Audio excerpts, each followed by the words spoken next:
Je propose aujourd'hui de réfléchir avec vous sur le concept de crise. Alors c'est un concept important évidemment quand on étudie une situation historique donnée.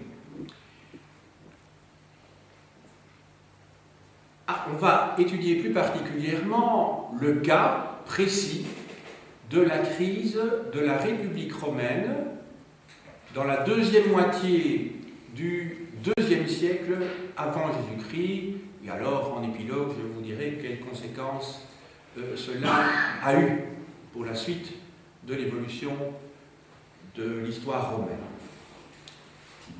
Je vais essayer donc de démonter un mécanisme pour que vous ayez la possibilité, à partir des éléments que j'aurai étudiés avec vous, d'appliquer ce schéma, je dis bien le schéma, dans d'autres situations historiques, mais il est entendu, bien sûr, qu'il ne faudra pas projeter la situation de la société romaine au IIe siècle avant Jésus-Christ sur toute une série de périodes ultérieures. Ce serait faire de l'anachronisme. Donc mon sujet aujourd'hui est un petit peu de retirer un certain nombre de concepts de ce que j'appellerais une sociologie de l'histoire. J'ai choisi le thème de la crise de la République romaine parce qu'il me semble très exemplatif, très emblématique pour comprendre justement un tel contexte. Alors, mon propos se subdivisera en plusieurs parties. Dans un premier temps, j'essaierai de vous montrer quel est le contexte historique du IIe siècle avant Jésus-Christ. Je vous parlerai donc de l'impérialisme romain, du mode de production esclavagiste, car ce sont les deux données essentielles pour cette époque-là, et même je dirais pour l'ensemble de l'histoire de Rome.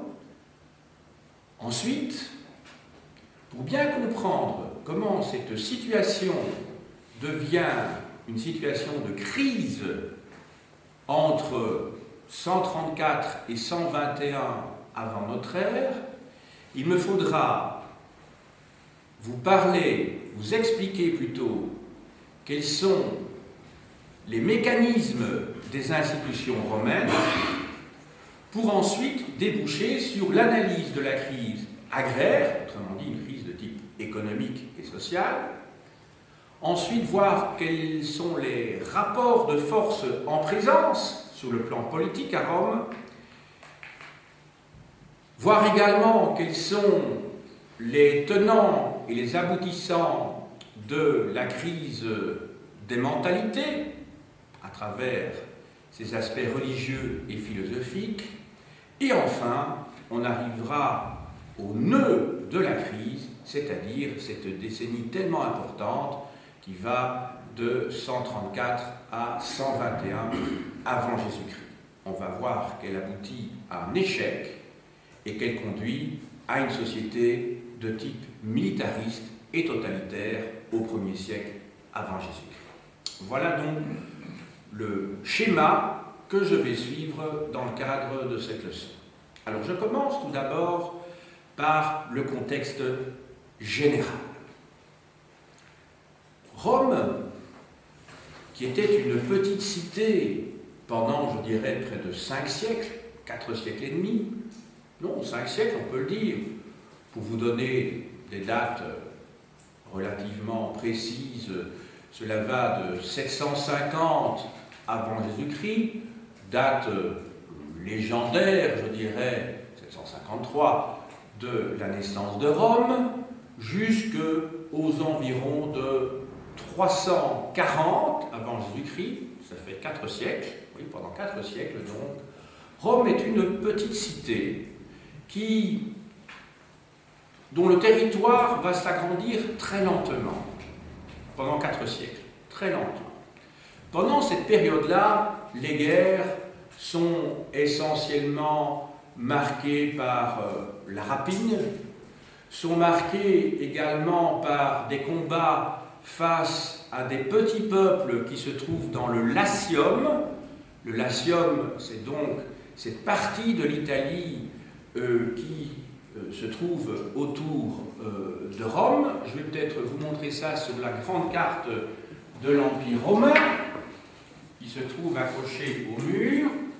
Le Latium, c'est cette région-ci. Eh bien, vous devez vous dire que pendant 4 siècles, Rome a été confinée à cette région-ci. Voilà, Rome est là. Pendant 4 siècles. Alors, à partir du dernier tiers du IVe siècle avant Jésus-Christ, les choses vont changer. Le destin de Rome va changer d'échelle. Rome, progressivement, va changer de cap et prendre un destin de type méditerranéen. Autrement dit, Rome va se lancer dans l'impérialisme.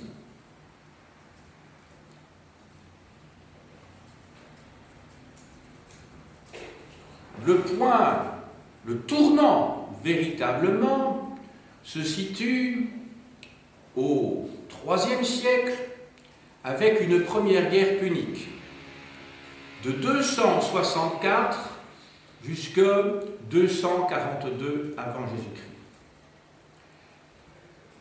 Une deuxième guerre punique, c'est-à-dire une guerre entre Rome et Carthage, se déroulera entre 218 et 202, la bataille de Zama, et se termine véritablement en 201 avant Jésus-Christ. Ça, c'est la deuxième guerre punique. Le mot punique, punicus, en latin, signifie phénicien. Les Carthaginois ne sont rien d'autre que des Phéniciens. Et enfin, il y aura une troisième guerre punique entre 148 et 146 avant notre ère. Donc, je résume, Rome s'est battue contre les Carthaginois à 3 reprises entre 264 et 146 avant Jésus-Christ. À la suite de cette guerre, de ces guerres plutôt, le destin de Rome est très clairement ancré en Méditerranée, dans le monde méditerranéen. Parallèlement à ces guerres puniques contre Carthage, qui était la grande puissance rivale de Rome en Méditerranée, Rome va se battre contre le royaume hellénistique de Macédoine. Les guerres de Macédoine sont au nombre également de 3. Elles s'étendent entre 215, vous voyez qu'elle commence, la première guerre de Macédoine commence pendant la deuxième guerre punique, qui commence en 218. Donc, la première guerre de Macédoine commence en 215, elle se termine en 205. Il y a une deuxième guerre de Macédoine au début du IIe siècle avant Jésus-Christ. Et enfin, il y a une dernière guerre de Macédoine qui se termine, une troisième qui se termine en 168 avant Jésus-Christ, lorsque le dernier roi de Macédoine est battu par les Romains à la bataille de Pydna. J'ai écrit ce nom au tableau.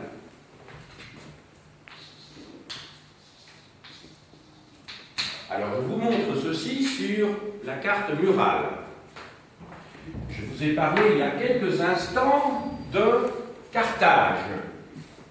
Alors, Carthage se situe ici, voilà.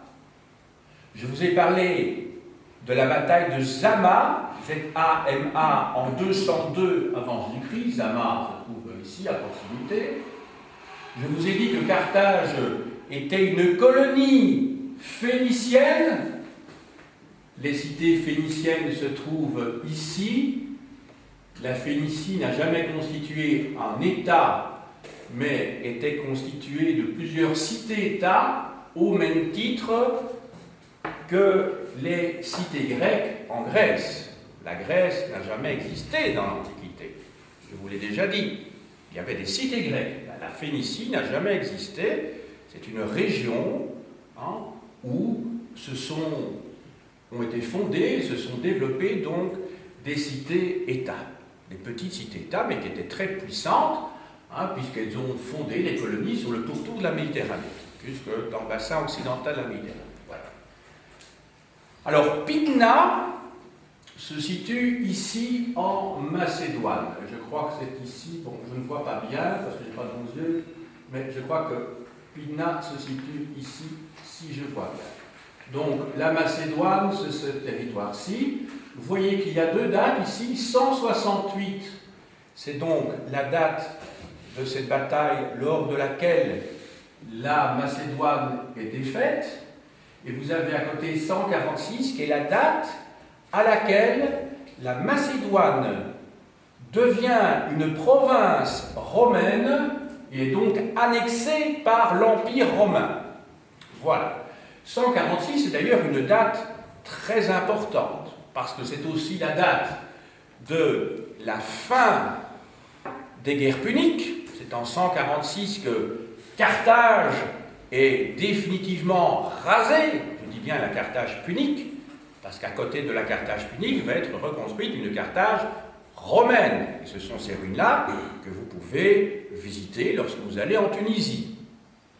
Entendu, l'autre a été complètement rasé. Et les Romains ont donc même jeté du sel pour que plus rien ne repousse pour rendre le sol tout à fait infertile. Voilà. 146 est également une date importante, puisque c'est l'année, et vous le voyez ici, la date est mentionnée, où la partie méridionale de ce que nous appelons maintenant l'État grec, qui comprend une grande partie de la Macédoine, eh bien, où est formée la province d'Achaïe, Achaïa, vous voyez ça? Et donc, c'est le moment où la Grèce perd définitivement son indépendance. Donc, date très importante.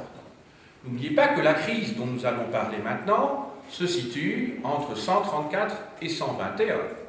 C'est pour ça qu'il me paraît essentiel de bien comprendre le contexte des conquêtes. Donc Rome, en quelques dizaines d'années, est devenue une sorte de monstre.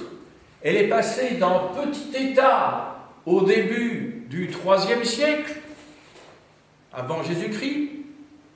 Lors des guerres puniques, Rome devient la grande puissance de la Méditerranée occidentale, après l'annexion d'une grande partie de l'Espagne, de la Sardaigne, de la Sicile et de la Corse, mais alors il restait effectivement encore les royaumes hellénistiques. Je vous ai dit qu'en 168, le royaume hellénistique de Macédoine disparaît, enfin est annexé plus exactement.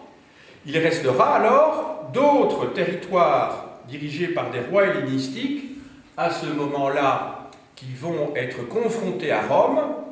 Tout d'abord, le royaume séleucide en Asie mineure, le roi Antiochus ou Antiochos III, au début du IIe siècle, perd la plus grande partie de l'Asie mineure.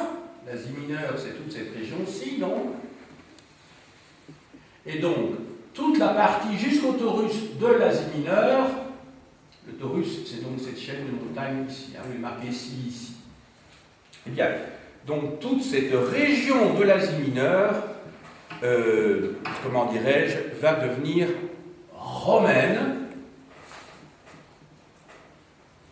à la fameuse paix d'Apamée. Je vais l'écrire au tableau. Apamée qui se situe en Phrygie. Alors il faut bien distinguer Apamée de Phrygie, écrit le nom Phrygie, voilà. À ne pas confondre avec Apamée qui se trouve en Syrie, qui est un site archéologique d'ailleurs, sur lequel travaillent des équipes belges depuis plusieurs dizaines d'années, au plan archéologique. Voilà, 188.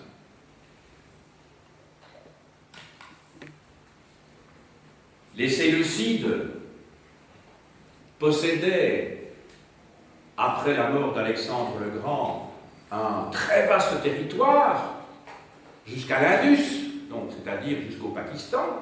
Ce territoire avait été mangé progressivement par un peuple dont le cœur du royaume se situait en Perse, ce sont les Parthes,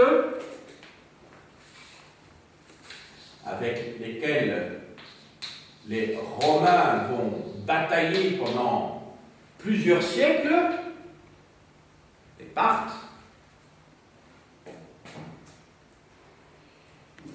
Et c'est seulement en 64 avant Jésus-Christ que la province de Syrie, qui est ce qui reste de cet empire séleucide, va être annexée à l'Empire romain. Je vous remontre ça sur la carte. Alors, regardez comme quoi ce royaume hellénistique, le royaume des Séleucides, s'était réduit à une peau de chagrin. Voilà ce qu'il reste de l'empire séleucide en 64, lorsque la Syrie devient province romaine. Regardez, alors qu'en fait, le royaume des Séleucides s'étendait jusqu'au Pakistan. Tenez-vous bien. Voilà, vous voyez qu'ici, il est indiqué royaume ou empire des Parthes. Partherreich, ici. Il restera enfin, je dirais, un dernier royaume hellénistique qui subsistera encore pendant quelque temps en Asie mineure. C'est le royaume de Pergame, qui est légué par le dernier roi des Attalides, qui s'appelle Attal III, en 133 avant Jésus-Christ. Et 4 ans plus tard, en 129, ce royaume cet ancien royaume hellénistique de Pergame devient une province romaine sous le nom de Asie, Asia. Vous voyez ici. Alors, vous voyez qu'ici, il est indiqué 133, c'est la date où Attal III, ce roi hellénistique, fait don de son royaume aux Romains, et 129, c'est la date où ce royaume de Pergame devient effectivement une province romaine. Et comme vous le savez, il faudra attendre 31 avant Jésus-Christ pour que le dernier royaume hellénistique, c'est-à-dire le royaume des Lagides, le royaume des Ptolémées, c'est-à-dire le royaume d'Égypte, tombe après la bataille d'Actium, où la reine d'Égypte, Cléopâtre VII, à ce moment-là, alliée à Marc-Antoine, un général romain qui, avec Octave, s'était partagé l'Empire romain, tombe, et à ce moment-là, l'Empire romain va être unifié pour plusieurs siècles, jusqu'à la fin du IIIe siècle, puisqu'à partir de la fin du IIIe siècle, un nouveau système va être inventé. C'est le système de la tétrarchie avec Dioclétien en 285, où là, 2 empereurs et 2 co-empereurs vont régner, gouverner sur l'Empire romain. Ce sera alors en 395 que définitivement l'Empire romain sera divisé entre les 2 fils de Théodose le Grand, donc entre Honorius pour l'Occident et Arcadius pour l'Orient.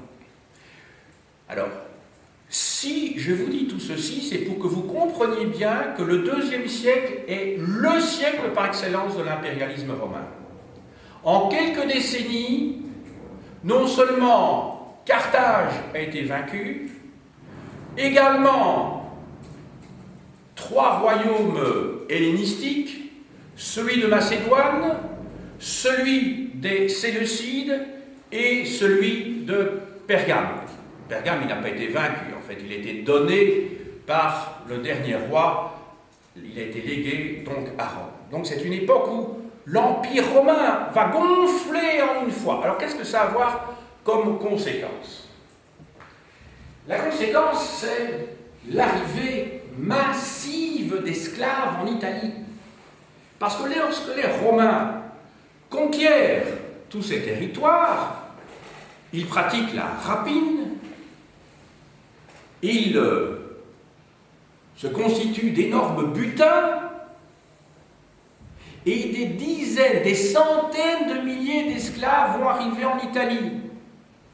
Ça va complètement déstructurer la société romaine. La société romaine qui était constituée de petits paysans. C'est un peuple terrien, de petits paysans.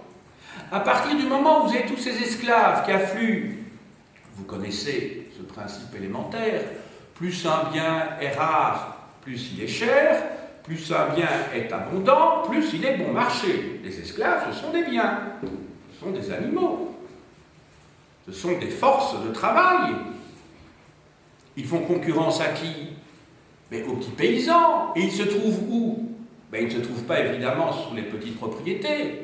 Ces esclaves se trouvent sur d'immenses propriétés que l'on appelle les latifundia. Les latifundia.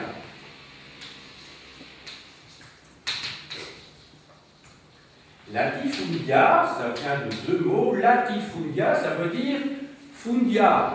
Le mot resté en français quand on parle d'un bien foncier. C'est un bien immobilier. Et lati, ça veut dire grand.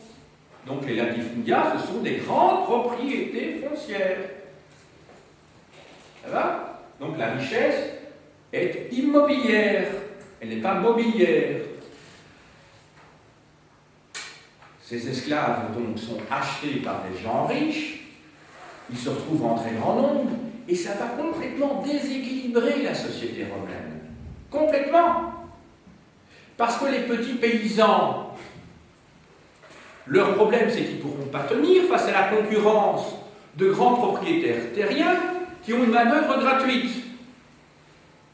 Ils peuvent donc négocier des prix plus intéressants pour le blé,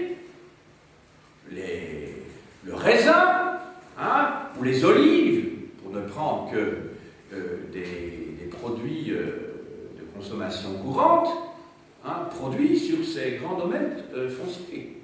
C'est un petit peu logique. La main-d'œuvre étant gratuite, on doit nourrir les esclaves, entendu, mais enfin, on doit faire on doit les nourrir, et seulement les nourrir. Tandis que les petits propriétaires fonciers, ils ne pourront pas tenir face à cette concurrence. Ils vont aller où, ces petits paysans? Mais ils vont se rendre à Rome, bien entendu. Ils vont grossir ce qu'on appelle la plèbe, voire l'infima plebs, c'est-à-dire le prolétariat urbain. Alors, ce prolétariat urbain, quelles sont ses occupations? Comment survit-il? De deux manières. Soit grâce à des petits travaux occasionnels, ça nous fait penser un petit peu au clandestin à l'heure actuelle, des gens qui sont prêts à accepter n'importe quoi comme travail pour avoir un petit peu de sous, un petit peu d'argent. Et ils travaillent où? Un petit peu comme maintenant. Quand vous n'avez pas de qualification particulière et que vous cherchez du travail, vous travaillez souvent dans le bâtiment. Pensez à tous ces clandestins qui rénovent les maisons, qui sont engagés par des entrepreneurs peu soucieux de leur donner un salaire correct, d'autant plus qu'ils sont en situation défavorable, puisqu'ils ne peuvent pas se manifester en tant que tels et faire état de leurs droits. Donc ils sont prêts à être payés très peu encore à l'heure actuelle. Ils n'ont pas de droits sociaux, inutile d'en parler. Les droits sociaux qui n'existaient pas dans l'Antiquité, bien entendu. Mais donc ils sont en situation de faiblesse. Et ils travaillent où à Rome à cette époque-là? Mais ils travaillent surtout dans l'immobilier, parce qu'il y a un boom immobilier. Pourquoi il y a un boom immobilier? Eh bien parce que tout cet argent, tous ces butins, toutes ces rapines faites lors des conquêtes, eh bien, les gros propriétaires doivent l'investir quelque part. Ils ne vont pas laisser ce capital mort. Et donc ils investissent dans l'immobilier à Rome. Donc il y a des tas de gens qui sont prêts à travailler pour de petites sommes, de petits salaires. Autre possibilité pour ce prolétariat urbain, c'est de se mettre sous la dépendance de quelqu'un. C'est ce qu'on appelle le clientélisme. Alors là aussi, ça nous rappelle l'époque actuelle. C'est pour ça que je voulais faire cette leçon sur la crise. Parce que la crise, nous la connaissons, depuis septembre 2008. Eh bien, c'est pour vous montrer comment on résout une situation de crise, voilà maintenant plus de 2000 ans. Et vous allez voir qu'il y a toute une série d'analogies assez frappantes. Mais je ne voudrais pas faire d'anachronisme. Je n'ai pas dit que notre société maintenant correspond à la société du dernier tiers du IIe siècle avant Jésus-Christ. Nous sommes dans une société capitaliste. Ce n'était pas une société capitaliste, c'était une société de type esclavagiste. Donc ne confondons pas. Mais il y a quand même toute une série de mécanismes qui peuvent être démontés et qui nous permettent de comprendre des phénomènes sociaux. Le clientélisme, vous comprenez ce que ça veut dire. Ça veut dire que quand vous n'avez pas d'argent, vous vous mettez dans la dépendance de quelqu'un d'autre. De ce qu'à Rome on appelle un patron. Tiens, c'est justement ce mot-là qu'on utilise à Rome. Patronus. Un patron. Le mot patron vient du mot pater qui veut dire père. D'ailleurs, le mot mater a donné le mot matrone, que vous savez sans doute aussi. Matrone, c'est le féminin de patron, mais dans un autre cas, sur le plan familial. Mais donc, on se met sous la dépendance d'un patron. Tous les matins, ceux que l'on appelle des clients, parce que la notion de client à Rome, c'est celle d'un dépendant qui va tous les matins avec sa sportule demander un petit peu de sous, ou de la soupe si vous voulez, et qui en échange, lorsque son patron est en difficulté, lorsqu'il y a des élections, par exemple, au comice, eh bien, il pourra compter sur vous. C'est ce qu'on appellerait maintenant des colleurs d'affiches dans certaines communes. On attend un boulot après les élections parce qu'on est au chômage et on essaye d'être bien vu par un échevin, par exemple. Et alors qu'est-ce qu'on fait? On va coller des affiches au moment des élections. Et ça fonctionne comme ça, vous le savez bien. Il y a des gens qui se mettent sous la protection de quelqu'un, ils se manifestent dans des assemblées générales d'un parti, ils font les petits boulots, et puis après les élections, comme ils ont bien aidé, on leur trouve un boulot à la commune, par exemple. Des petits boulots, à l'administration, ou comme ouvrier. C'est ce qu'on appelle le clientélisme. Ça existe à Rome. Et je dirais même que toute la société romaine fonctionne comme ça. Il y a des petits dépendants, il y a même des grands dépendants. Vous savez que dans notre société, il n'y a pas que des petits gens qui sont dépendants. Il y a parfois des gens qui sont des postes importants, qui ne sont pas arrivés là n'importe comment, et qui, même en étant encore parfois même hauts fonctionnaires, continuent à être dans la clientèle de quelqu'un d'autre. Parce que leur carrière dépend évidemment de leur fidélité. Ça va? Donc vous avez bien retenu que ce prolétariat urbain a deux possibilités. C'est donc d'une part se mettre en clientèle, on dépend de quelqu'un et en échange on lui rend des services. C'est pas sans lien avec ce qui se passera au Moyen-Âge avec la vassalité, bien entendu. Et alors je vous ai dit, d'autre part, on accepte des petits boulots. Mais il se fait que pendant la période qui nous intéresse, entre 134 et 121, le boom de l'immobilier va se ralentir. Parce qu'effectivement, entre 138 et 125, il n'y a plus de conquête. Donc vous voyez tout de suite comment la crise est en train de se nouer. Ce prolétariat entre 138 et 125 va se retrouver sans boulot. Parce qu'on n'investit plus dans le secteur immobilier. Il y avait une grande spéculation. Et puis tout à coup, il n'y a plus de boulot. Donc on voit qu'il y a un prolétariat, donc ces gens qui sont dans les villes qui vont commencer à remuer. Dans les campagnes maintenant, je vous ai dit que les grands propriétaires fonciers, ils disposent d'une main-d'œuvre bon marché, qu'il y a effectivement des paysans qui vont partir vers la ville pour grossir cette plebs infima, hein, cette plaine, ce petit peuple, mais il y a quand même beaucoup de paysans qui restent à la campagne. Et qu'est-ce qu'ils font?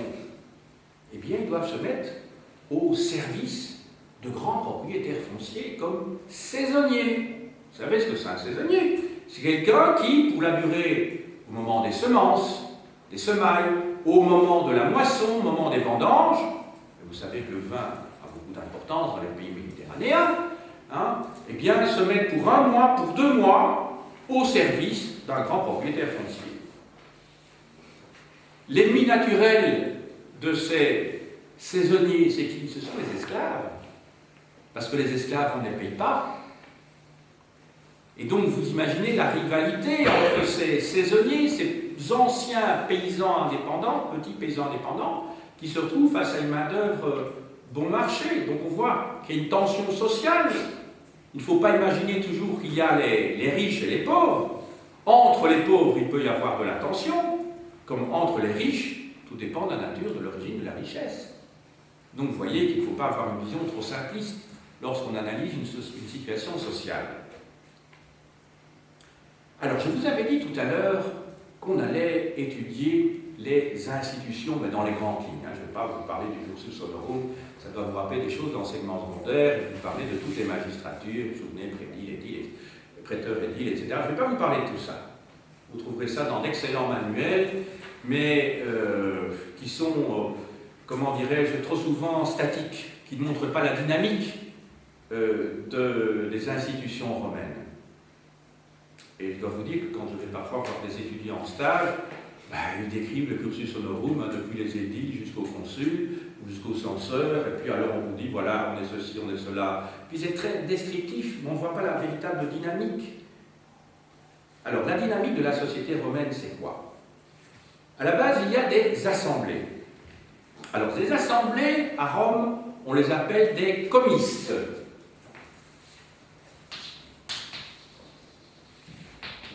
Les comices, C-O-M-I-C-E-S. Il y a 3 catégories de comices. Il y a les comices centuriates, composés à partir des centuries. Il y a les comices tributes, et il y a enfin les comices curiates. Les comices curiates, à l'époque, nous intéressent déjà et n'ont plus de rôle important. Ce sont ces comices-là, donc ce sont des assemblées qui sont réunies à des moments particuliers lorsqu'il faut prendre des décisions. Ce qu'il faut retenir du point de vue de la dynamique politique, de la dynamique institutionnelle, c'est que le peuple n'a pas l'initiative des lois. Première chose. Et les comices non plus n'ont pas l'initiative des lois. Ils sont censés représenter le peuple. L'initiative vient des magistrats.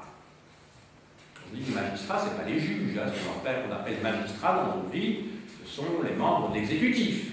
Quand on dit le premier magistrat d'un pays, c'est le président. Ce n'est pas un juge quand même. On est bien d'accord. Ensuite, les comices n'ont pas le droit d'amendement. Donc, c'est-à-dire que lorsqu'un projet de loi est proposé, les comices n'ont pas la possibilité de modifier le projet de loi. Autrement dit, ce n'est pas un système démocratique, même s'il en a l'apparence, c'est une pseudo-démocratie. Mais alors, on va voir comment fonctionne ce système sur le plan électoral maintenant. Les comices centuriates comprennent 5 centuries. Donc il y a 5 catégories d'électeurs. C'est un système censitaire.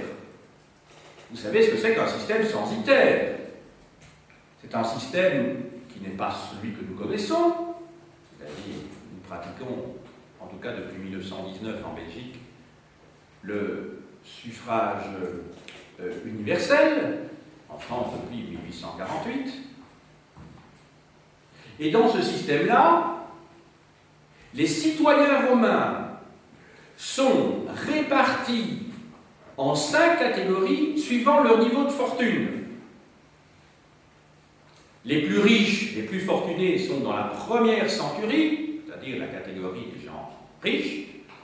Puis vous avez encore 3 centuries qui suivent, la deuxième, la troisième et la quatrième. Et là aussi, vous êtes classé en fonction de votre fortune et donc de l'impôt que vous êtes censé payer. Parce que c'est ça le sens, c'est l'impôt que vous payez.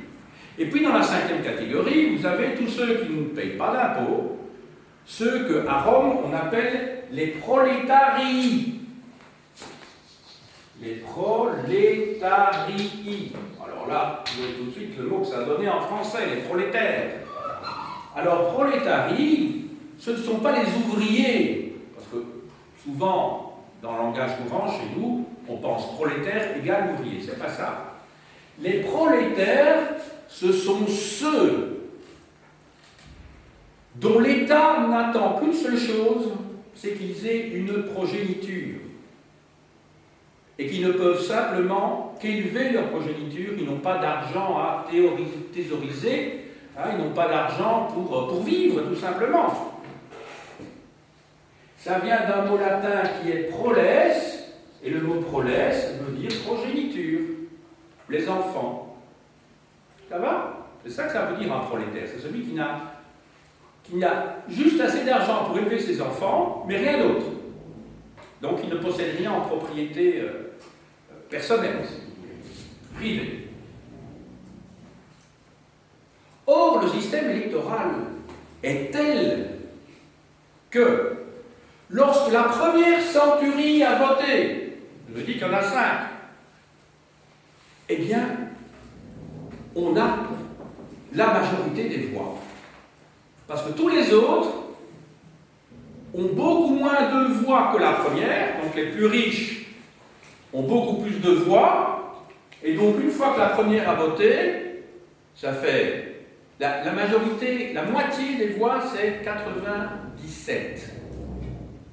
Ça va, donc vous multipliez par 2 pour savoir combien il y avait de voix au total. 97 fois 2, ça fait 194, si je calcule bien. Et dès que vous avez 98 voix, donc une en plus, eh bien la majorité. Et dès qu'il y a la majorité, les autres n'ont plus besoin de voter. On arrête le vote, on dit « Ah mais on a la majorité ». On ne continue pas. Donc vous voyez que c'est une plaisanterie, si je puis dire. Puisque les riches, d'office, ont la majorité. Et vous connaissez ce que c'est que l'esprit de classe. Quand vous avez un niveau de fortune, ben, généralement, vous votez de la même manière que vos congénères, parce que vous avez des intérêts communs. Il faut croire que les gens étaient de plus idéalistes à l'époque. Quand on décide quelque chose, c'est en fonction des intérêts de sa classe sociale. Donc vous voyez que les jeux sont pipés dès le départ. Alors effectivement, les comices décident de choses très importantes théoriquement, hein, concernant sur le plan législatif. Mais dans les faits, tout est joué d'avance. Alors à côté de ces comices, que l'on pourrait appeler le pouvoir législatif, vous avez les magistrats. Et je vous dis qu'il ne faut pas considérer que magistrat est synonyme de juge. Alors, les magistrats, il y en a toute une myriade. Il y a les censeurs, il y a les consuls, il y a les prêteurs, il y a les questeurs, il y a les édiles.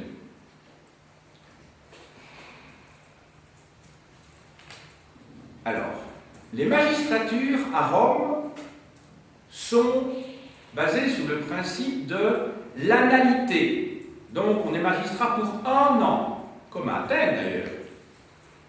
On est magistrat pour 1 an, et c'est pas renouvelable. Il y a eu des entorses dans l'histoire romaine, mais c'était pas constitutionnel.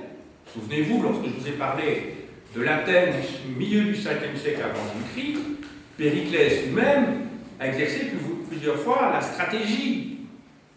Mais ce n'est pas constitutionnel, cela. C'est pour éviter, évidemment, qu'il y ait confiscation du pouvoir par un magistrat qui risque un jour de devenir peut-être un dictateur.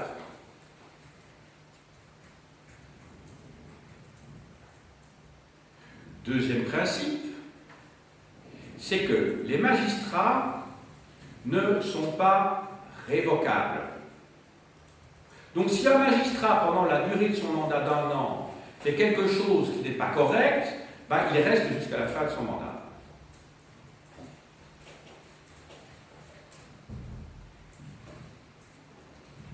Un magistrat, les magistrats font toujours partie d'un collège.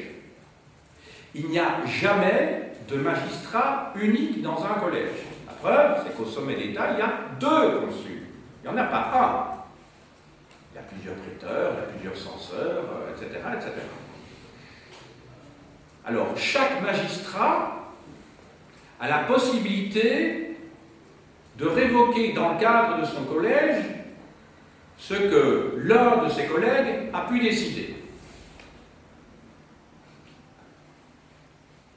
Il y a des magistrats particuliers qui ont été institués au début du 5e siècle avant Jésus-Christ. Ce sont les tribuns de la plèbe. Les tribuns sont des magistrats dont la personne est inviolable. Ils protègent toute personne de la plèbe qui vient se mettre sous son égide, sous sa protection.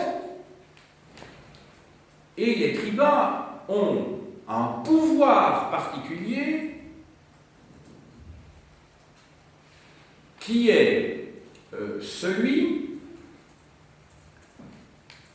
de pouvoir émettre un veto face à la décision de n'importe quel autre magistrat.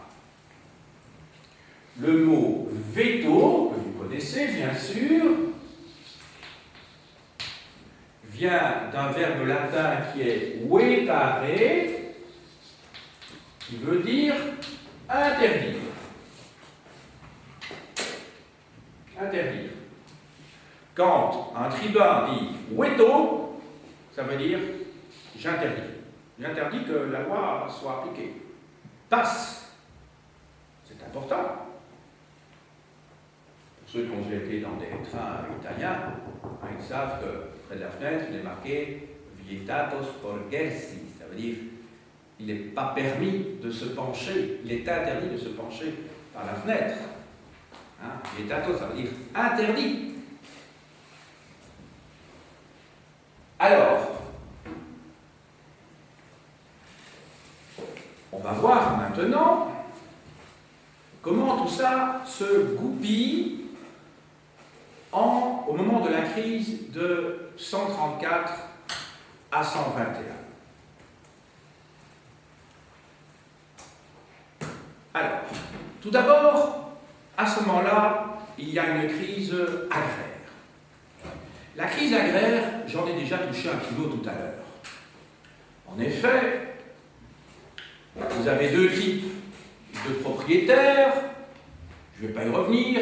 D'une part, des gros propriétaires fonciers qui se sont constitués d'immenses, comment dirais-je, propriétés sur lesquelles travaillent les esclaves, et d'autre part, vous avez ces petits propriétaires qui tentent tant bien que mal de survivre, mais très difficilement, parce qu'ils n'ont pas la possibilité, évidemment, d'avoir la plus-value qui est celle des grands propriétaires fonciers, puisque eux ne disposent pas d'esclaves. En tout cas, pas d'esclaves en grand nombre. La crise urbaine, je vous en ai touché un mot également tout à l'heure.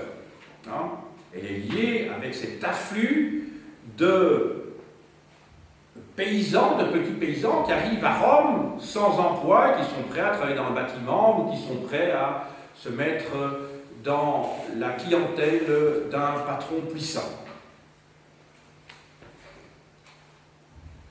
D'ailleurs, cette crise rurale, je dirais cette crise agraire, fait un petit peu penser, bien que le contexte soit tout à fait différent, à ce qui s'est passé au XVIIIe siècle en Angleterre, au moment de la révolution industrielle, bien que ce soit un autre mode de production qui se met en place à ce moment-là, le mode de production capitaliste.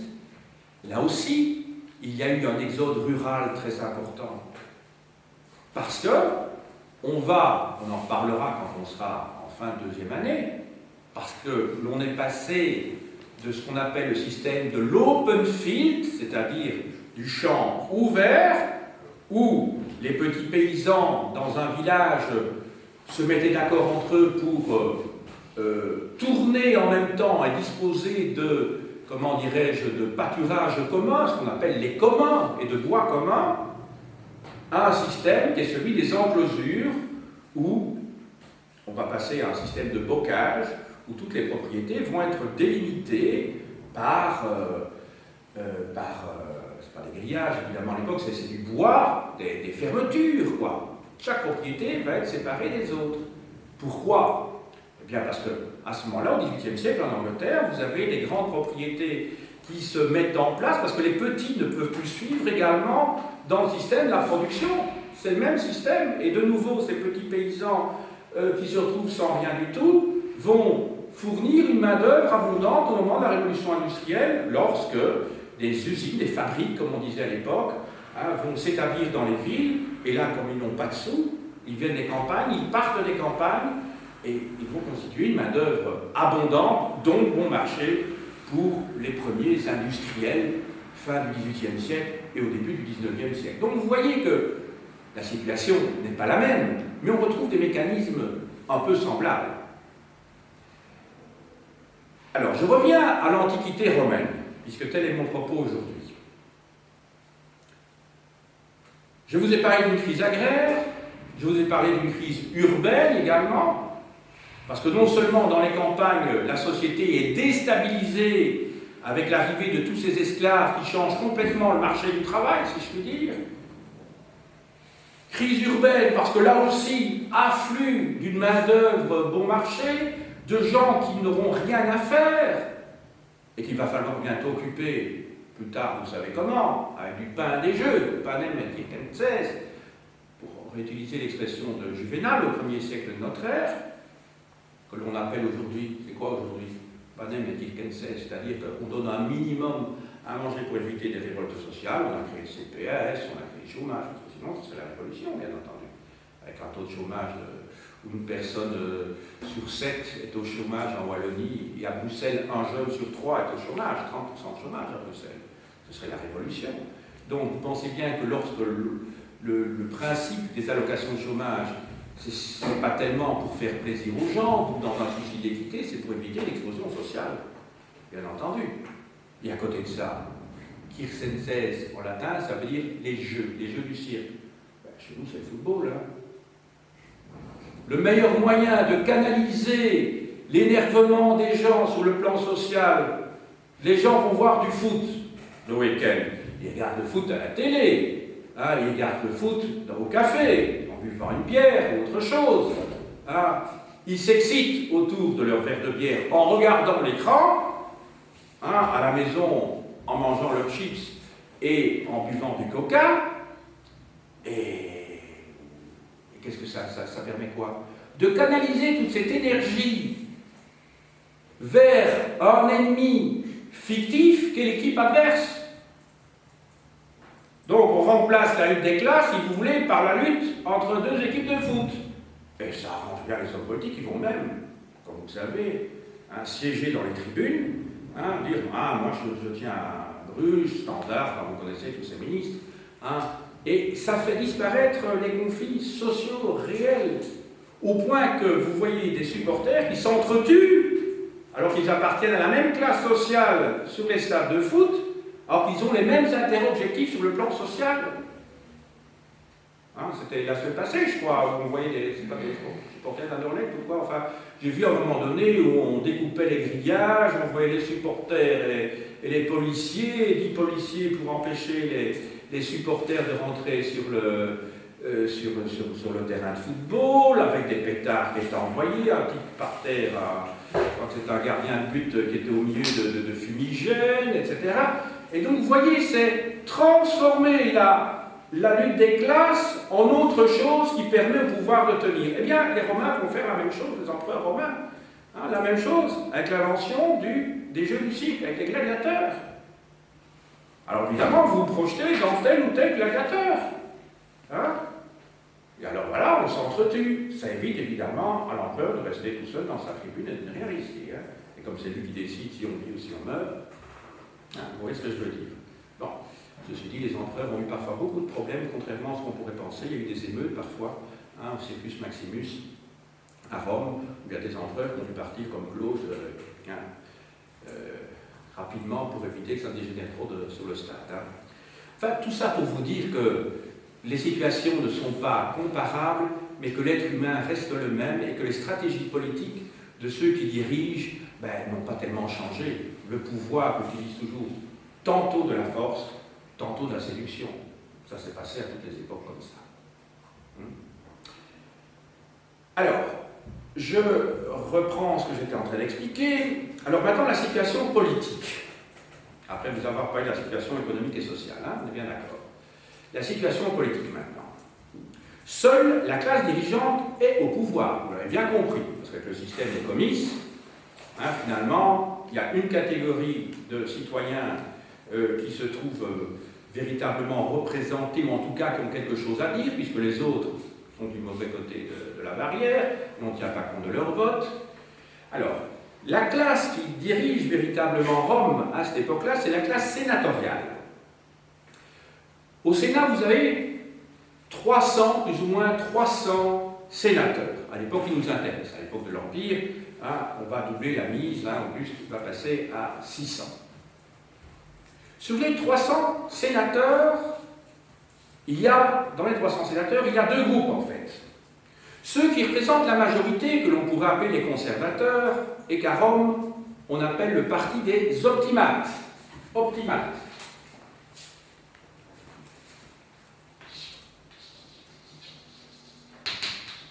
Optimates. Littéralement, ça veut dire les meilleurs. Ça va? Les meilleurs. Les optimates.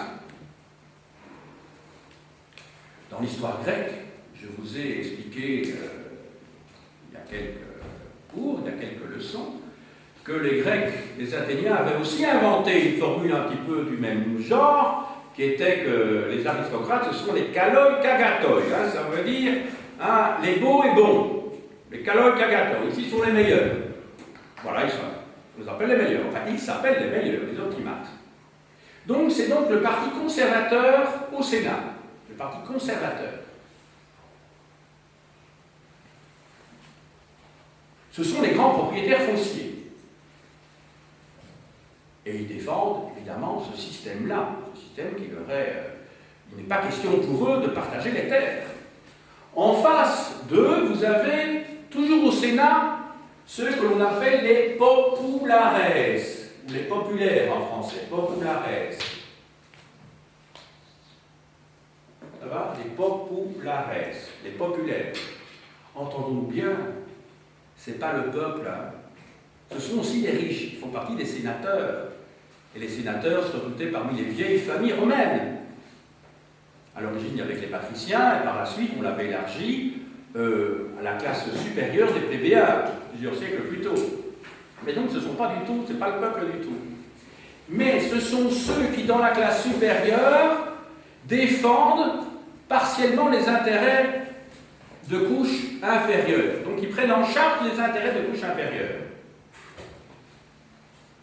Quant aux États-Unis, vous savez qu'il y a deux partis qui sont dans les instances législatives ou à l'exécutif. Il y a bien d'autres partis, mais qui ne parviennent jamais à être représentés, vous le savez bien. Il y a toujours un petit parti communiste, etc. aux États-Unis. Mais le système électoral fait qu'ils ne pourront jamais arriver au pouvoir. Donc aux États-Unis, vous n'avez que deux partis qui se disputent au moment des élections présidentielles ou au moment des élections législatives au Congrès. C'est d'une part les républicains, donc les conservateurs, et d'autre part les démocrates. Alors les démocrates, entendons-nous bien, mais c'est un petit peu l'équivalent des populares. Les députés, les sénateurs démocrates au Congrès à Washington, entendons-nous bien, hein, ce ne sont pas des ouvriers. Hein. Obama, quand vous l'entendez parler, il vous est peut-être plus sympathique que le président précédent, George Bush, qui lui était franchement un ultra-conservateur. et hyper libéral. Ça correspond un petit peu aux optimates. Mais Obama, son électorat, c'est qui? Il ne faut pas croire que ce sont les Noirs, que ce sont les Hispanos, etc. Oui, ils votent certainement pour lui. Mais quels intérêts défend-il Obama? Là, il parle toujours des classes moyennes. Obama défend les classes moyennes. Donc, je dirais, le vivier de voix du Parti démocrate, ce sont les classes moyennes. Ce n'est pas les classes populaires aux États-Unis.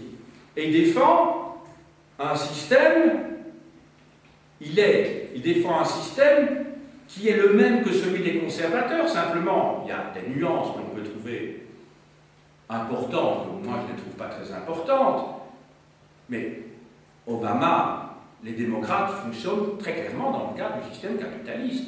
Il n'a jamais été question pour les démocrates de remettre en cause le système capitaliste des États-Unis.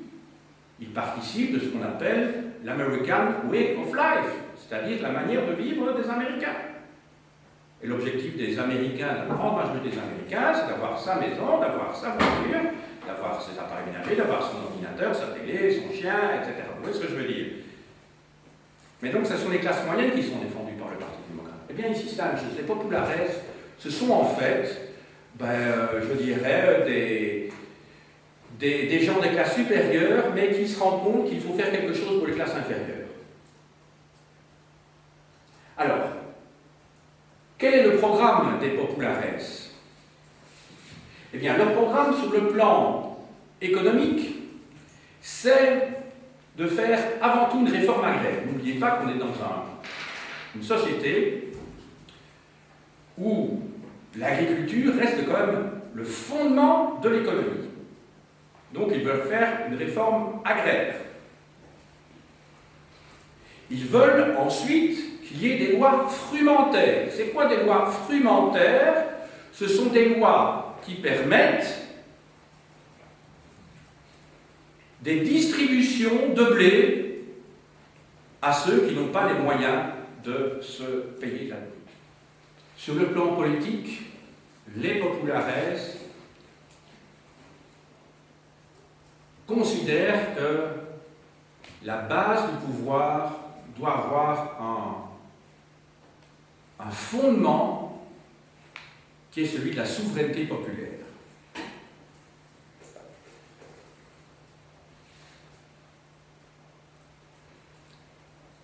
Ils veulent donc modifier les institutions de telle manière que l'on ne soit plus dans ce système, je dirais, absurde à nos yeux, mais logique du point de vue de la défense des classes supérieures, où seule l'avis des classes supérieures, sur le plan économique et social, est pris en considération.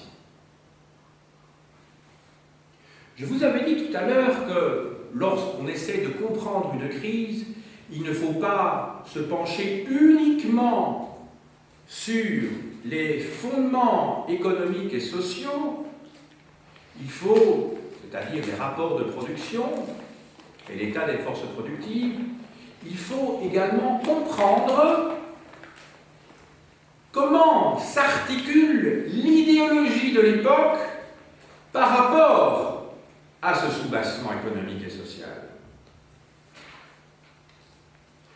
En préambule, en introduction, je vous avais expliqué qu'à l'époque qui nous intéresse, il y a aussi une crise religieuse et une crise philosophique. Ces crises religieuses, elles se manifestent comment? Eh bien, le petit peuple, ceux qui souffrent, c'est-à-dire le prolétariat urbain, le prolétariat rural, qui se trouve désemparé face à la situation liée, je dirais, à l'arrivée de toute cette main-d'œuvre bon marché en Italie, et aux conséquences sociales que ça a, évidemment, eh bien, ils vont se réfugier dans une religion de type plus personnel.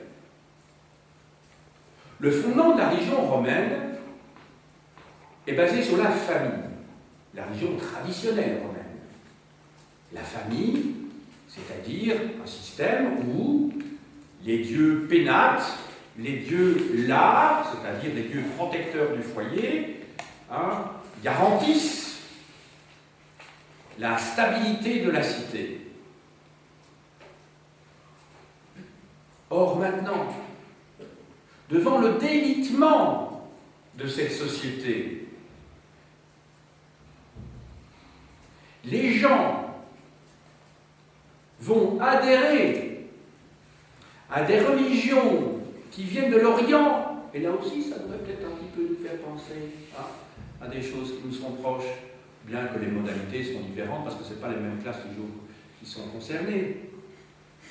On va s'intéresser à des religions égyptiennes, syriennes, et bientôt, un siècle plus tard, à la religion chrétienne. Parce que le message de Jésus, un siècle plus tard, c'est quoi? Eh bien, c'est « aimez-vous les uns les autres ».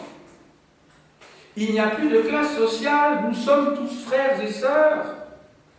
D'ailleurs, ça se trouve dans une épître de Saint Paul, l'épître aux Romains, je crois. Il dit « il n'y a plus ni homme ni femme, il n'y a plus ni homme libre ni esclave. Nous sommes tous frères en Jésus, en Jésus-Christ, en Dieu, donc. » Donc, c'est plus du tout la religion traditionnelle qui prévaut à partir de ce moment-là. Alors, sur le plan philosophique, évidemment, ça ne touche que, vous comprenez bien, une petite partie de la population, mais c'est la petite partie de la population qui, justement, peut avoir une action au Sénat, parmi les populares. La philosophie qui a le vent en poupe à ce moment-là, depuis le IIIe siècle, dans le monde hellénistique, c'est le stoïcisme, à côté de l'épicurisme. Les stoïciens, ce sont des philosophes qui pensent que l'univers formant un tout et qu'il s'agit d'en connaître les lois pour être heureux, en essayant évidemment de ne pas y déroger. Le stoïcisme, comme l'épicurisme d'ailleurs, vise le salut individuel de chacun. Donc le stoïcisme et l'épicurisme ne se situent plus du tout dans le cadre de religion citoyenne, à l'intérieur de cités. Vous vous souvenez qu'en Grèce ancienne, il y avait des divinités polyades. Par exemple, Athéna, qui était la protectrice d'Athènes, et puis il y avait d'autres dieux ou déesses qui protégeaient une cité en particulier. Et il y avait des cultes particuliers, Athènes et pas d'Athénée, par exemple. À partir de l'époque hellénistique, ces religions polyades disparaissent dans le monde hellénique, hellénisé. Au lendemain des guerres macédoniennes, c'est-à-dire dans la première moitié du IIe siècle avant Jésus-Christ et surtout dans la deuxième moitié du 1er siècle avant Jésus-Christ, le stoïcisme va devenir la philosophie à la mode. Et les deux personnages dont je vais vous parler dans un instant, et qui ont joué un tel rôle, en essayant de dénouer la crise, mais ce sera un échec finalement, c'est-à-dire les frères Gracques, ils sont hellénisés, ils appartiennent à une grande famille d'aristocrates, d'ailleurs à Rome, et ils vont justement essayer de faire passer ce type de message. Ils sont d'ailleurs liés à des philosophes comme Carnéade, comme Glossius de Cumes, par exemple. Ce sont dire des philosophes stoïciens. Alors on en arrive maintenant à la crise de 134-121. Deux frères, successivement, vont tenter des réformes de type agraire. Le premier de ses frères s'appelle Tiberius Sempronius Gracchus.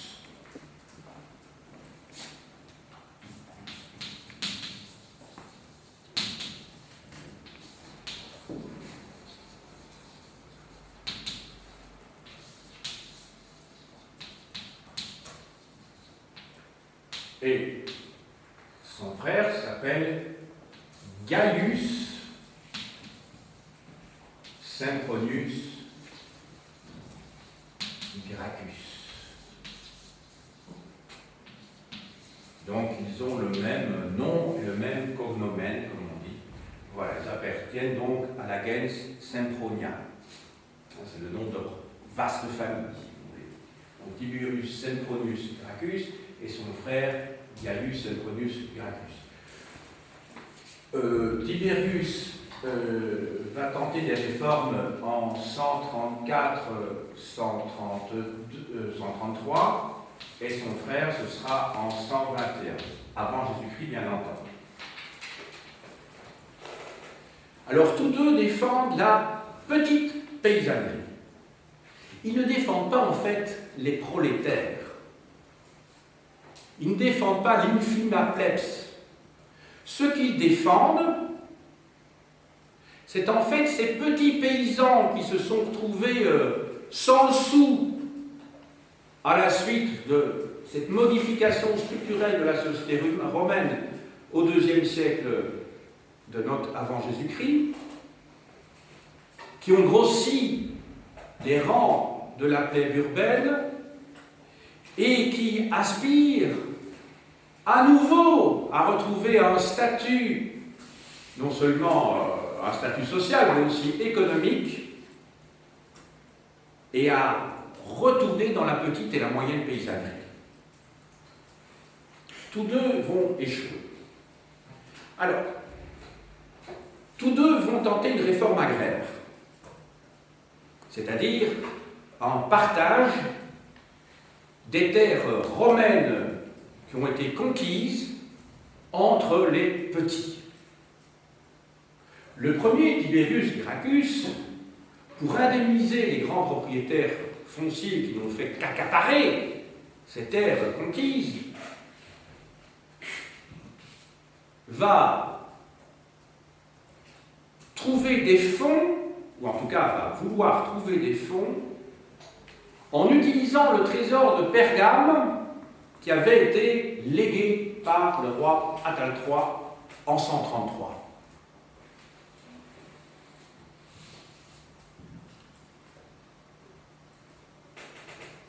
Il ne défend, Tiberius, que le prolétariat rural. Il omet de constituer des alliances sur le plan politique.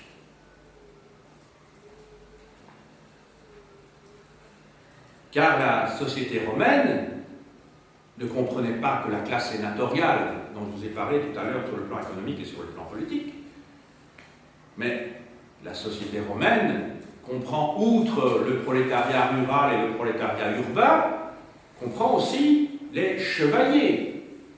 Et c'est qui le chevalier? C'est un des deux ordres à Rome, à côté de l'ordre sénatorial, ce qu'on appelle donc l'ordre équestre, qui lui ne tire pas ses richesses de la propriété foncière, mais de richesses mobilières, c'est-à-dire on trouve parmi les chevaliers des grands négociants, des financiers, des banquiers. Il faut savoir qu'en 218 avant Jésus-Christ, une loi a été votée à Rome, la Lex Claudia,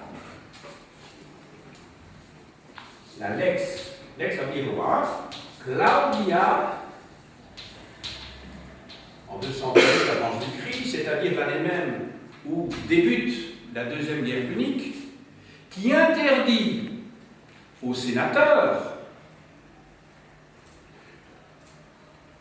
d'avoir des richesses autres que foncières. Autrement dit, on leur interdit d'avoir des revenus qui ne seraient pas tirés de l'agriculture. Autrement dit, ils ne peuvent pas s'adonner à des activités commerciales et industrielles. Celles-ci vont être réservées aux membres de l'ordre équestre. Ceci dit, on a des preuves qu'il y a eu des hommes de paille qui permettaient aux sénateurs de tirer effectivement leurs ressources d'activité commerciale et industrielle. Ça s'est passé également en France au XVIIIe siècle. Vous savez, la noblesse ne pouvait pas non plus déroger à son statut d'aristocrate. Et les nobles ne pouvaient tirer le revenu également que de la terre. Mais ils avaient des hommes de paille pour effectivement se lancer dans des activités commerciales ou industrielles. D'ailleurs, la noblesse au XVIIIe siècle a joué un rôle qui n'est pas négligeable dans la modernisation de la France, surtout dans la deuxième moitié du XVIIIe siècle. D'ailleurs, au moment des États généraux 1789, la noblesse ne forme pas un bloc. Alors, s'il vous plaît, quand vous enseignez l'histoire des origines de la Révolution française, n'ayez pas une vision monolithique des choses. D'ailleurs, si vous lisez, comment dirais-je, le compte-rendu de l'Assemblée nationale du 4 août 1789 qui abolit les droits féodaux, ben, il y a beaucoup, ce sont parfois même des grands ecclésiastiques et des grands aristocrates qui ont proposé l'abolition des droits féodaux. Donc, il ne faut pas avoir une vision parfois trop monolithique. Maintenant, il défendait des positions de classe, mais qui n'étaient peut-être pas celles que l'on a de manière peut-être un peu trop catégorique en tête. Alors, je poursuis. Tiberius Gracchus, sur le plan politique, il néglige de faire alliance avec d'autres groupes sociaux. Et sur le plan économique, sa réforme échoue, car elle va à l'encontre, évidemment, des intérêts des gros propriétaires terriens. Alors son frère, Gaius, alors oui, il faut savoir qu'en 133, il est assassiné avec plusieurs centaines de ses partisans.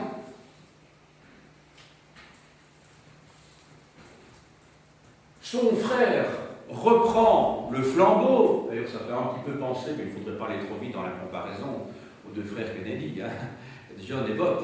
Vous voyez ce que je veux dire, en 63 et en 68 du siècle passé. Il reprend le flambeau, mais là, cette fois, il fait une alliance avec d'autres groupes sociaux, entre autres avec les chevaliers, mais aussi avec des groupes dont je ne vous ai pas encore parlé, qui sont les latins. Parce que le droit de cité n'est accordé qu'aux Romains. Seuls eux pouvaient participer aux institutions.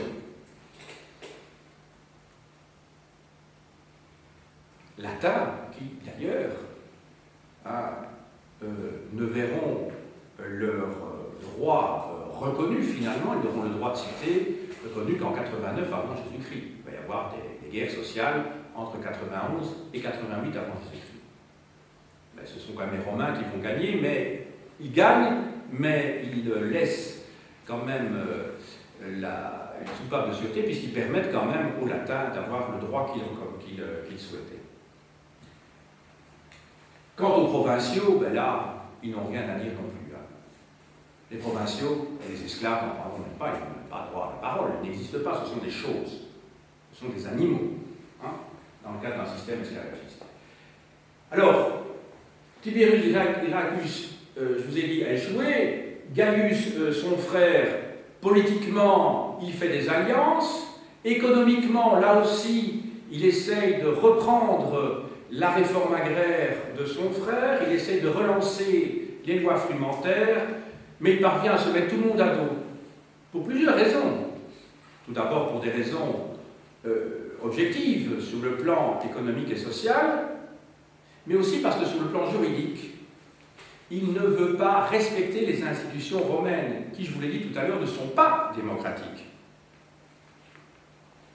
Lui, ce qu'il veut, c'est la souveraineté populaire. Il se rend compte que c'est un système qui n'est pas démocratique.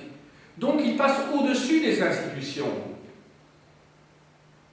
Donc il prend des mesures qui sont inconstitutionnelles. Donc juridiquement, il commet des fautes, mais volontairement, puisqu'on est dans une lutte de classe. Il n'a pas le choix. En s'enfermant, restant enfermé dans le cadre du système institutionnel traditionnel romain, il ne pouvait pas mener ses réformes à terme.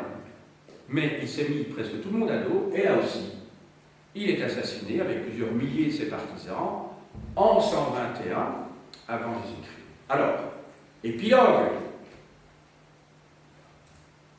Ces réformes agraires ont échoué. Donc la société romaine n'a pas pu être réformée. Quel va être le destin par la suite de la République? Eh bien, tout d'abord, il faut savoir que ce soit Tiberius ou Gaius Gracchus, aucun des deux ne sont des révolutionnaires. Il ne faut quand même pas l'oublier. Ce sont des réformateurs qui prennent en charge les intérêts d'une classe sociale, c'est-à-dire le prolétariat rural et même urbain dans le cas de Gaius. Ils ne remettent pas en question l'impérialisme, bien au contraire, puisque la création de colonies est pour eux l'occasion de donner des terres à ce prolétariat urbain et surtout à ce prolétariat rural. Donc ils ne remettent pas en cause du tout l'impérialisme, ce ne sont pas des humanistes.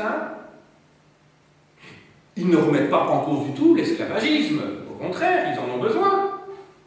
Simplement, ils veulent répartir les richesses autrement. Au tournant, alors, entre 140 avant Jésus-Christ et 70 avant Jésus-Christ, il y a eu toute une série de révoltes serviles, de révoltes d'esclaves. En Sicile, surtout, dans le sud de l'Italie. La plus célèbre de ces révoltes, il y en a eu à l'époque des deux frères, entre 140 et 136, il y en a eu aussi dans les années 130, entre 104 et 101, si mes souvenirs sont bons. Et puis alors, il y a la célèbre révolte des esclaves de Spartacus, dans le sud de l'Italie, entre 73 et 71.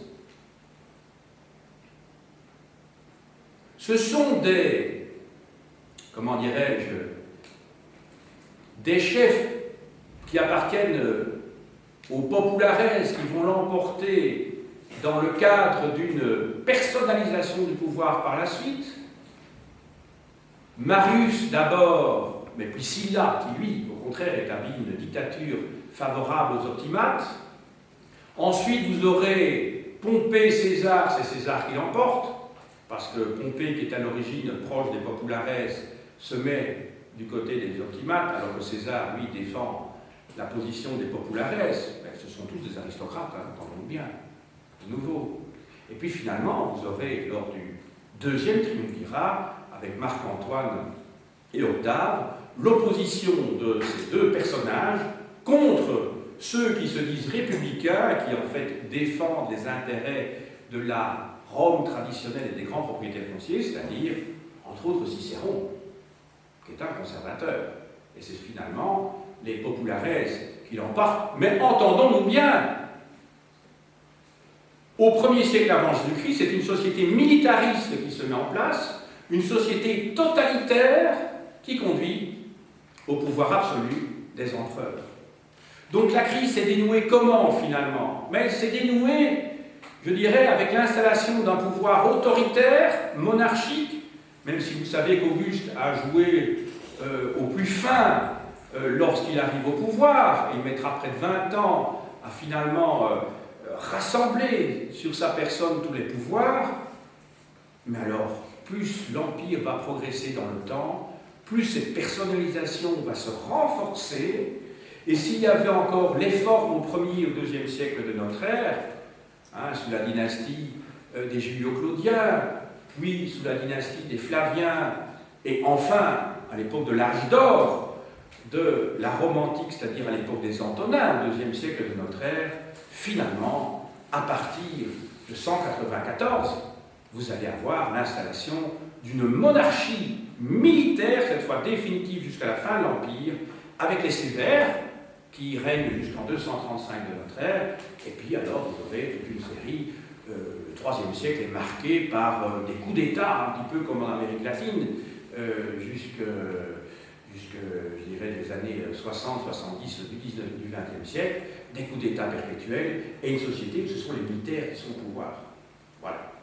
Il me reste à vous montrer quelques ouvrages maintenant. Alors, tout d'abord de François Inard, La République romaine en que sais-je, Ensuite, de Karl Joachim Hülkelskamp, Reconstruire une république, la Rome antique, aux éditions Maison. C'est un ouvrage assez difficile, conceptuel, mais qui fait le point sur le débat entre les romanistes, enfin les historiens spécialistes de Rome, concernant le système romain institutionnel. De Norbert Rouland, Rome, démocratie impossible, point d'interrogation, c'est un essai publié chez Babel. Alors, sur les institutions politiques romaines, le livre classique dans la collection L'évolution de l'humanité chez Albin Michel, de Léon Homo. Alors, la vie quotidienne du citoyen romain sous la République, de Florence Dupont chez Hachette. Conflits sociaux en République romaine chez François Maspero de Brunt. Très intéressant. Alors, une synthèse, celle classique, qui remonte maintenant à plusieurs décennies, d'André Pigagnol, La conquête romaine, aux presses universitaires de France. Encore un grand classique, Jérôme Carcopino, qui était ministre d'éducation nationale sous le régime de Vichy, donc de Pétain, Les étapes de l'impérialisme romain, chez Hachette. Mais c'est un excellent spécialiste de l'histoire romaine. Alors, de Claude Nicollet, Rome et la conquête du monde méditerranéen, les structures de l'Italie romaine. Presse universitaire de France. Le tome 2 s'intitule Genèse d'un empire, mais couvre également la période avant Jésus-Christ. Alors, de Jean-Michel David, qui enseigne à la Sorbonne, la République romaine de la Deuxième Guerre punique à la bataille d'Actium, donc de 218 à 31 avant Jésus-Christ. C'est le tome 7 de la Nouvelle Histoire de l'Antiquité en Seuil Histoire. Alors, de Jean Drault et Raymond Desca, Esclaves en Grèce et à Rome en Hachette Littérature. Un grand classique de Moses Finley, un des meilleurs ouvrages, me semble-t-il, du point de vue conceptuel sur l'histoire de l'Antiquité, qui s'intitule L'économie antique aux éditions de Minuit. Grand professeur, décédé maintenant, professeur à Cambridge, qui est vraiment un ouvrage tout à fait exceptionnel. Alors de Jean Andreau, déjà cité, Banque et affaires dans le monde romain, 4e siècle avant Jésus-Christ, 3e siècle après Jésus-Christ, en Seuil. Alors, de Claude Nicollet, la première des 4 parties qui composent ce livre, qui s'intitule Censeur républicain, économie et fiscalité dans la Rome antique, chez Fayard. En particulier sur cet ordre, sur l'ordre équestre. Et enfin, l'ouvrage fondamental qui m'a servi à préparer ce cours avec les autres, Les Gracques, crise agraire et révolution à Rome, présenté par Claude Nicollet. Ce sont des documents commentés dans la collection Archives chez Julliard. J'ai dit.